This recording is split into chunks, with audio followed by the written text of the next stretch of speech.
Peter FitzSimons, then let's go sideline with the former Wallaby.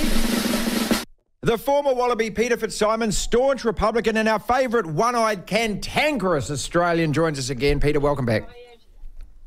Nice to be here. I don't think you can be a former Wallaby, Marty. You're either a Wallaby or you aren't, and I am and you aren't. There you go. All right. Well, I would like to formally invite you on behalf of New Zealand to stand sideline with Ian Foster and help prepare our All Blacks for the Rugby World Cup. The country would react with shock and horror, Peter.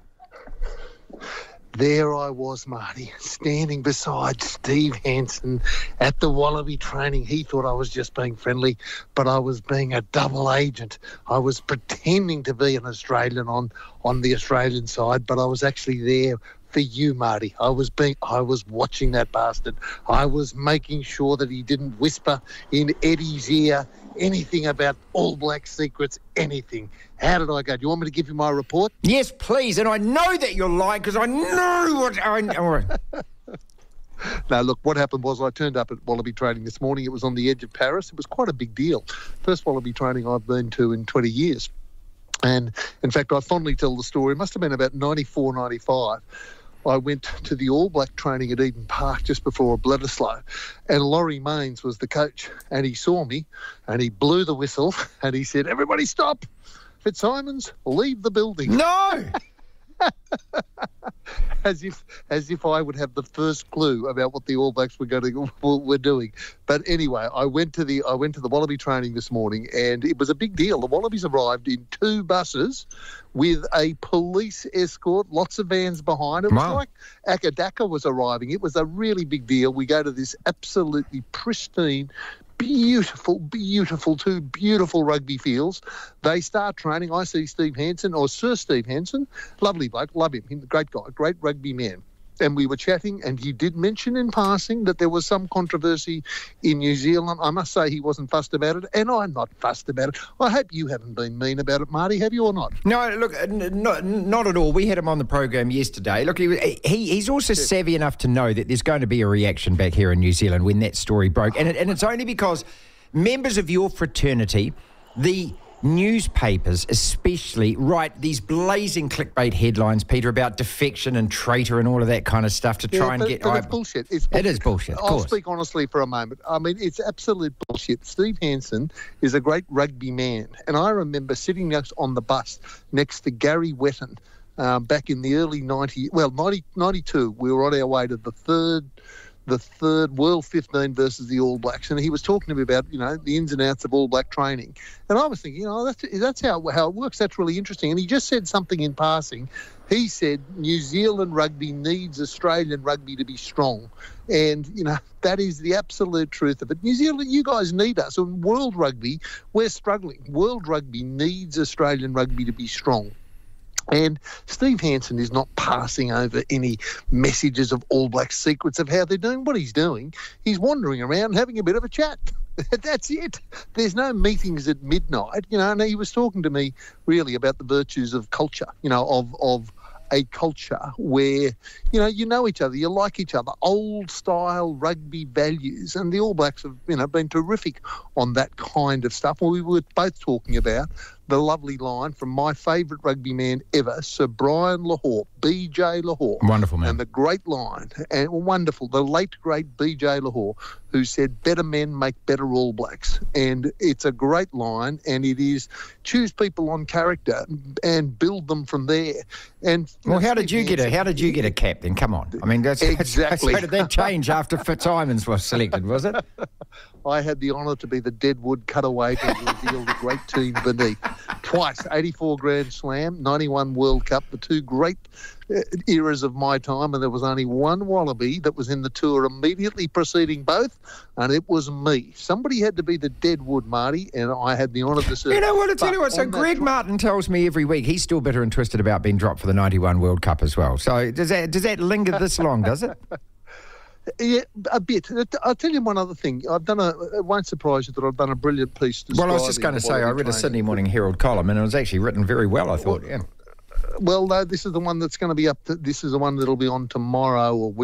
I'm on French time still, but to see the training, Jesus, like as they're training, this probably won't surprise you because you're up to date, but it surprises me. Steve was sort of explaining to me what was going on. I said, what the ruck are those drones doing up there? So as the Wallabies are training, there's two drones in the air, with two guys at the end of the field observing it on screens. And I said, what the hell are they doing? And Steve said, something, alignment, something. I said, does that help? He said, something. Yes, something. Like he's speaking in technical gibberish that I've got no understanding of. Then they do. Do you know what tempo lineouts are, Marty? Illuminate tempo me. Lineouts, No, I don't. Oh, neither did I. Never heard of them, never seen of them, never even heard a rumour of them. But near the end of the training, the Wallabies were going up and down the field, and instead of doing it the way we do a line-out, 5:54, backman turner overdrive 1, which means it'll go to the guy at the back, they're just going bang, ball's going in, bang, and they're doing about 4 a minute going up and down the field. I said to Steve, what's that? He said, something, tempo line-out, something. And I said, what are they? And it's something whereby as you go into the line-out, you determine where the defensive positions are. So you make the instant call, but you do it with a signal, and bang, it's in before they know it. And I said, is that a Wallaby thing? And he said, that's a world thing. That's the way it's done, around the world. And I must say, for a team, for the Wallabies, just to give you a bit of a feel for how the Wallabies look, I mean, they've been thumped four tests in a row. They haven't, in the era of Eddie, they haven't won yet. And you'd think they'd be a little bit downbeat, but they're not. They look good. They look strong. Like it's a fresh start for the World Cup. They're playing France on Sunday. And Will Skelton, I think he's the fourth captain in 5 tests.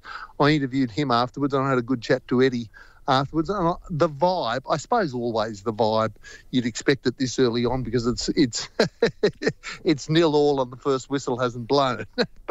But the general vibe of the Wallabies I thought was very upbeat, which I take some heart from. All right, a couple of quick questions before we let you go. Thanks so much for reporting in on us and spying on Hansen, spying on the Wallabies, spying on the All Blacks. But, you pick your most beloved Australian sporting team, and I'd say that's probably the baggy green, the cricket side. Never will you see anyone other than an Australian coach that team. Same as the All Blacks. You will not get a foreign coach coaching the All Blacks. It's just not going to happen. So what is so different then about your rugby that you're quite happy to just get whoever it is? Well, Robbie Dean's changed things for us, I think. There was nobody more bitterly critical of having an All Black coach the Wallabies. I thundered and ranted and raved and said, this is disgraceful. I said, the All Blacks would never, ever have a Wallaby coaching them. I said, why wouldn't they? Because they're too proud. Well, why are they too proud and not us? We've won two World Cups. They've won bugger all none, because that was the situation, you'll recall. Mm-hmm. But then Robbie came, and Robbie, he was such a lovely bloke, such a great coach. And the most impressive thing about Robbie Deans was he put as much energy into Australian rugby, community rugby, its speaking and turning up and the old style values as he did at the top level, And so Robbie Deans was there for 6 or 7 years. I think he's the longest serving Wallaby coach. And after that, I mean, it was interesting at the Wallaby training today, all the shouting that was going on. There were 4 different accents there. There was a Pommy, there was a Welshman, like when you looked at the assistant coaches, there was a Pommy, there was a Welshman, there was a French maul coach. I think there was the South African in there somewhere. There was a Leaguey, Brett Hodgson, who's a defensive coach. I don't think he's ever played rugby union, but he's, world best. And they were shouting, 2s and 3s, 2s and 3s, 2s and 3s. I said to Steve Hansen, what are 2s and 3s? It's something about how many you commit to the breakdown. Anyway, nearing the end of the whole thing, they